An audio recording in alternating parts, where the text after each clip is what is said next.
ഭരണവുമായി ബന്ധപ്പെട്ട വിവാദ പ്രതികരണത്തിൽ കേരള സാഹിത്യ അക്കാദമി അധ്യക്ഷൻ കെ സച്ചിദാനന്ദനെതിരെ നടപടിയെടുക്കാത്തതിൽ അതൃപ്തി ആവർത്തിച്ച് ചലച്ചിത്ര അക്കാദമി മുൻ ചെയർമാൻ പ്രേംകുമാർ.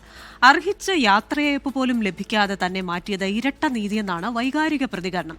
എന്നാൽ ആശാസമരവുമായി ബന്ധപ്പെട്ട പ്രതികരണത്തിന്റെ പേരിലല്ല പ്രേംകുമാറിനെ മാറ്റിയതെന്നാണ് സാംസ്കാരിക മന്ത്രി സജി ചെറിയാന്റെ വിശദീകരണം. സച്ചിദാനന്ദൻ മാഷിന്റെ അതിമാനുഷികമായ അത്ഭുത സിദ്ധി അഥവാ ഇരട്ട നീതിയുടെ നേർക്കാഴ്ച എന്ന തലക്കെട്ടോടെയാണ് ഫേസ്ബുക്കിലെ കുറിപ്പ്. ഇതിന് പിന്നാലെ നടത്തിയ പ്രതികരണത്തിലും ഇത് ആവർത്തിച്ചു. ഒരു നീതി നിഷേധം അല്ലെങ്കിൽ ഒരു അതൊരു സാമാന്യ നീതിയുടെ ഒരു വിഷയമാണ്. ഒരു ഇരട്ട നീതി പോലെ എന്നോട് കാണിച്ച ഒരു നീതിയല്ല അദ്ദേഹത്തോട് കാണിക്കുന്നതല്ല എന്നോട്. അപ്പോൾ ആ ഒരു ഇതാണ് ഇരട്ട നീതി എന്ന പ്രയോഗം. അതിന് എന്തെങ്കിലും വിധേയത്വമാണോ, എന്തെങ്കിലും വിനീതത്വമാണോ?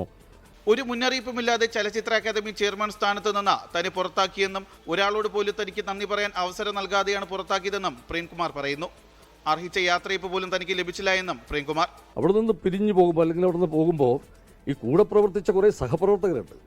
വളരെ ആത്മാർത്ഥതയോടുകൂടി എന്നോടൊപ്പം നിന്ന് അവരോടൊരു നന്ദി പറയാനുള്ള അവസരം പോലും ലഭിച്ചില്ല എന്നുള്ളതാണ് എന്റെ വിഷമം. ഇത്ര തിടുക്കപ്പെട്ട് തന്നെ പുറത്താക്കാനുള്ള അടിയന്തര സാഹചര്യം എന്തായിരുന്നു എന്നുള്ളത് എത്ര ആലോചിച്ചിട്ടും മനസ്സിലായില്ലെന്നും പ്രേംകുമാർ പറയുന്നു. ആശാസമരം പരിഹരിക്കണമെന്ന് താൻ ആവശ്യപ്പെട്ടതാണ് പുറത്താക്കലിന് പിന്നിലുള്ള കാരണമെന്ന് പിന്നീട് മാധ്യമങ്ങൾ വഴി അറിയാൻ സാധിച്ചു. ചെയർമാൻ സ്ഥാനത്ത് നിന്ന് തന്നെ ഒഴിവാക്കിയതായി ഔദ്യോഗികമായ അറിയിപ്പ് ഈ നിമിഷം വരെ ലഭിച്ചിട്ടില്ല എന്നും പ്രേംകുമാർ വ്യക്തമാക്കി.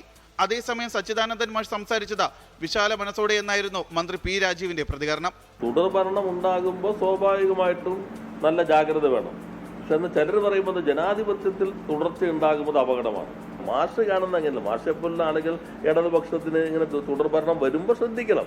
അത് നമ്മൾ ശ്രദ്ധിച്ചുകൊണ്ടിരിക്കുകയാണല്ലോ. താൻ പ്രകടിപ്പിച്ചത് അതൃപ്തിയല്ലെന്നും മനുഷ്യനായതിനാൽ അഭിപ്രായം പറയുന്നു എന്ന് പറഞ്ഞുകൊണ്ടാണ് പ്രേംകുമാർ വാക്കുകൾ അവസാനിപ്പിച്ചത്. 24 തിരുവനന്തപുരം. ലോകത്തെവിടെയായാലും ഏത് സമയത്തും 24 വാർത്തകളും ഓഗ്മെന്റഡ് റിയാലിറ്റി പാക്കേജുകളും എക്സ്പ്ലെയിനറുകളും വിശദമായി കാണാൻ ഞങ്ങളുടെ യൂട്യൂബ് ചാനൽ നിങ്ങൾക്ക് സബ്സ്ക്രൈബ് ചെയ്യാം.